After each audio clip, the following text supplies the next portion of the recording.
So if you got to the end of the video, you got a special one. You got a view of Gizmo.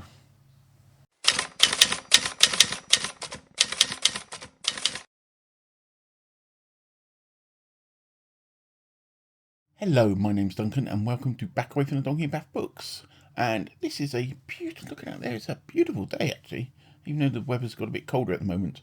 And so today I've got what is known in Latin as a Bookius Haulius. It's basically some stuff over the past couple of months, so you may not have seen it. And this is going to be in two parts, because weirdly for me, I picked up a load of ebooks as well, but that was for a lot of that's for a specific project because I couldn't get them anywhere else. So that's going to be in a separate video, which hopefully might come out the weekend. I don't know. I've got another video I want to do in between there, but there will be a part 2 to it at some point, and also that'll include some comics as well that I subscribe to, which some you might find some interesting. So I'm going to start off. This is for a project I've got. This is weird. Okay, start off is I've got a penguin world map. This is from about 2000, so it's really weird. And I've also got this atlas of the world. And this atlas from the world is from 1990 something. Let's have a quick look. Sorry, man looks in book. In 1991. So obviously it's not correct politically. There is lots of changes on this, and this is all to do with a project I'm going to do and was going to do, but I got so interested in this atlas. Weirdly, I might do a review of this atlas because we don't get atlases like this anymore, and it's fantastic. And it's got a population in there, Earth structure. I forgot how fantastic these books are. Yeah.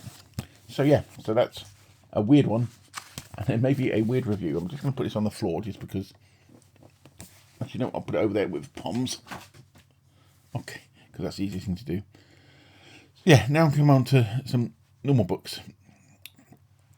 I'm not sure if I'll show this one or not, but I've been picking these up as I'm going along. This is edited by Kenneth Bulmer, famous Kenneth Bulmer, and this is New Writings in SF number 24. And number 24, and he normally picked up in these very new writers you've not really heard of. There's a Brian Aldiss song in there, but there's stuff by Donald Malcolm, Martin Ricketts, David Garnett, and Cherry Wilder. Lots of people I've never really heard of. So as anthologies go, this is really quite intriguing. As I've said, I've got 3 or 4 from this collection, so I need to start reading them. My next one is by Joseph Green. It's called The Horde, and this I picked up for another project video I've got, and the cover fell off when I read it, because I read it last month. It's a great cover, but the cover totally fell off, but it's totally yellowed, and the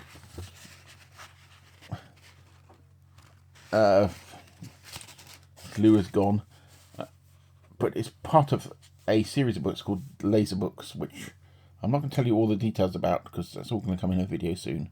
But my personal experience is, especially from about 1980, US printed books, the quality of them were a lot worse than UK printed books. There's probably some caveats to that, but especially door ones I've always found really bad. Just don't survive very well at all. But so the fact that this cover fell off, because it came to me and the cover was on it, and then I was reading it and literally the cover fell off. But yeah, so that's it about the cover. Look how yellow that got at the back though. Really, really cheap stock that was on. Cheap stock. The next one is an H. Beam Piper book. H. Beam Piper, I read last month, what was it called? It's a Lone Star State or Lone Star something. I remember H. Beam Piper. And I was really quite impressed with it. I've never really read any of his stuff before. I've sort of seen his name around, maybe read the odd short story, and I just thought, maybe I should be doing some more for H.B. Piper. Sadly, I just discovered that he actually committed suicide. He was a bit of a gun nut, and his wife left him and everything went down, and he had a gun room, and basically they found him, he shot himself, which is really, really quite tragic. But this is The Complete Paratime, probably his most famous one, which is about a set of parallel worlds, sort of infinite worlds, and you get these people that trade in between them, and it's meant to be really, really some of its best, and just a collection of all the stuff. This is a really weird size book, because it's like bigger, slightly bigger than a normal trade, and it's just really quite strange. But this is probably the best format to get it into, because you can get lots of different books where you have to try and sort of collect them all together. But yeah, so that's The Complete Paratime, H.B. Piper. John Carr, big friend of his, actually did some extra books in the same universe, I think, from what I heard. I'll say one thing about this weirdly weird side of things is the pages open really nicely, so to actually read it is probably going to be quite a nice, pleasant experience. Excuse the break there. Sorry, I had to let Gizmo in, our little Yorkie. He said he's, as you probably know, he's not been very ill for the past year, and he's got a bit of dementia going on as well, so he gets a little distressed if he's shut out of rooms. You okay down there, little man? Yeah, he's doing okay. He doesn't like to be shut out of rooms, or he goes wandering and stuff. Anyway, on to the next one. Next one is Ilmet in Lankhmar by Fritz Leiber, which is a collection of all the Grey Mouser stories. So is there a reflection there from the window? It's all the Grey Mouser story. Lovely Jeff Taylor picture on the front. There's quite a few collections of this. I've never read the Grey Mouser stories, which is quite weird. A lot of them were influences for Dungeons and Dragons. Gary Gygax was quite influenced by them, and there is actually a set of stuff that Lankhmar is the city that a set of modules and settings in that world. What are you doing, little man? Sorry. And talking of Dungeons and Dragons, we now come on to the next one, which is Dark Water at Moonshae, which is the first ever Forgotten Realms book. And I've read some Dungeons and Dragons fiction, but I've never read the Forgotten Realms ones. So, it's quite a nice book. It's got the little line drawings at certain points, which I always quite like. Anyway, now we get on to a brace of Jonathan Lethem. I've turned into a bit of a Jonathan Lethem fanboy. I did a written review on The Arrest. If you want to see it on my blog, I'm sure I'll put it on my blog, or if not, it's over Goodreads. But I'm actually going to, probably should get around to actually do a video on that. So we've got The Wall of Sky, which is just a collection of short stories. And I've got the Disappointment Artist, which is some short stories, some essays and stuff of his. So I'm quite looking forward to that. I just like Jonathan Lethem, and I think you should all read him. So next, we've got Bill Bryson, Notes from a Small Island. Probably one of his most famous of the UK ones. I like myself a bit of Bryson. I've listened to an audio version of this. It was on Radio 4, which was pretty good. I've got this because I've got an ebook that I picked up really cheap that's related to this, which I will mention in the ebook video. And I've never actually read this one. I've read some of his stuff, but I've not read Notes from a Small Island. Okay, next we have, if you are up on my Discord, there's not many of us there, but we do have weird little discussions sometimes. We had a discussion about Thomas Hardy. Well, my fault. I was saying there's never been an event specifically on Thomas Hardy, which I find quite weird. And I've not really read any that I can remember. And you can always come and join us on the links below if you want to join us up on there anyway, on Discord. We were battling about names that if you did an event, what we would call, and we came up, Gavin from Genre Books came up with The Joy of Wessex, which one day on my, not that I run events, one day there needs to be an event called that. But we copyright the name. Sorry, I've just had to let Gizmo in again. He's a little confused this morning. He just likes his normal stuff, so hey. But anyway, yes, as I said, The Joy of Wessex. So I picked up, well, I found locally these. These were in one of our local shops, And this is Thomas Hardy, the trumpet major and return of native, both on Oxford World's Classics, the old versions of Oxford World Classics. And I actually prefer the World's Classics to the Penguin ones. That's just me. But these are, from what I understand, these are more historical fiction from him, which is a bit different. And I need to get around. I need to read them at some point. I said I'm not up on Hardy, even though I lived in Dorset for quite a while. I'm still not up on Hardy, but I need to read it at some point. I don't know when I'll get around to them, but at some point. Next, we've got another one I picked up locally. I'm not sure if I mentioned it in my last one, but maybe I did, maybe I didn't.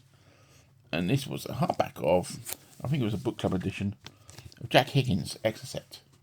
My dad, my late father, was a big fan of Jack Higgins, one of his favourite authors. And I saw this, and I read it many years ago, and I did reread it last month. And it sort of rolls along really nicely as these Jack Higgins books do. And it's about the time of the Falklands War, about there was a arms ban for selling weapons to Argentina, and it's about them trying to procure Exocet missiles. But yeah, so nice version actually. So I think it is a book club version, is it? Yeah, Book Club Associates London from about 1983. But yeah, I quite like a nice bit of Jack Higgins, keeps you going. And then, hey little man, what are you doing down there?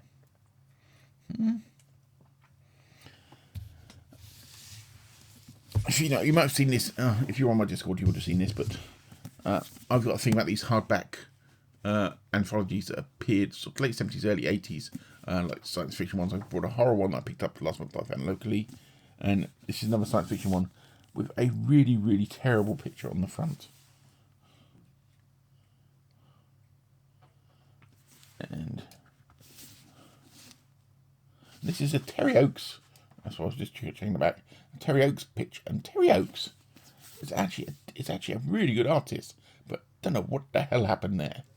But in this collection, which is quite interesting, which is why it was worth having,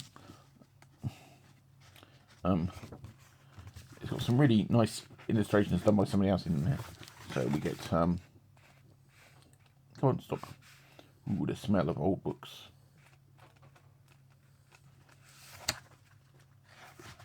You get some like illustrations in there. But along with the stories, you've got some of the normal stuff that I've got in many places. Edited by Tom Bourban Jr., don't know who he is. Oh, the illustrations inside are by David Mitchell, Paul Desmond and Graham Townsend. This is Octopus Books, which I need to do a little piece on them. We've got Murray Leinster story in there. Some Frederick Brown, but not Arena, which is one they normally place in there. Ward Moore, Flying Dutchman. Yeah. Some just sort of standard stuff. The one that made me, which I don't think I've got a copy of somewhere, was they've got the original short story that Stainless Steel Rat came from, Harry Harrison, which I don't think I've got anywhere because I've always got Stainless Steel Rat books. So I'm intrigued by that. And John Anthony, who I don't know, and James White, who did the Sector General books. I've got one of them. Not read any of his short stories either. So there's a few interesting things in there. And the next one in this sort of weird hardback collection ones. This is I'll be honest, I picked this up because it's got a Bruce Pennington cover. Okay, Bruce Pennington cover. So this is a Bruce Pennington, and can you see that beautiful painting of his? And this is only available in large print. Okay, and it's Mysterious Railway Stories. But weirdly, it's available in large print. But if you're partially sighted, I still think you'd struggle with this because the line spacing is terrible on it.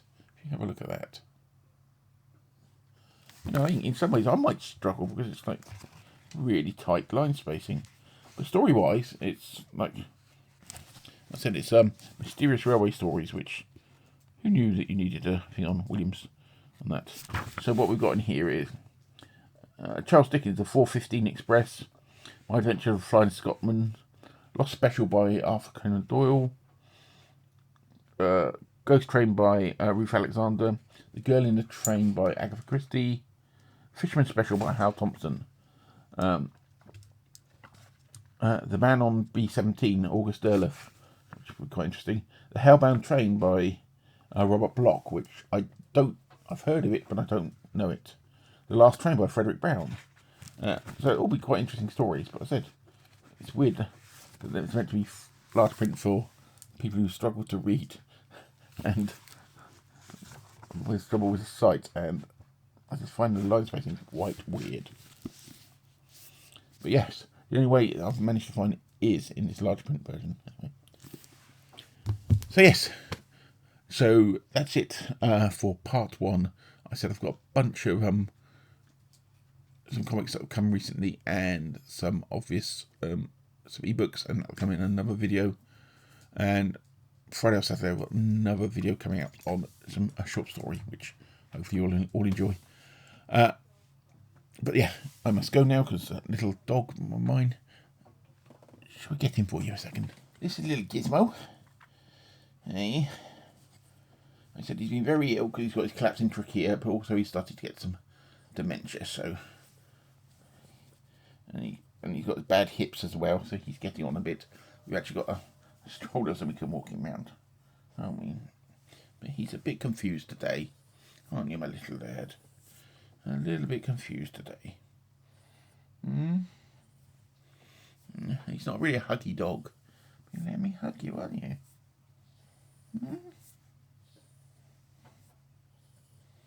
Yeah. So if you got to the end of the video, you got a special one. You got a view of Gizmo. Shall I put you down, little lad? I'm off. I will see you in the next one, and thank you all for watching, and bye from us. Me and Gizmo. Bye-bye.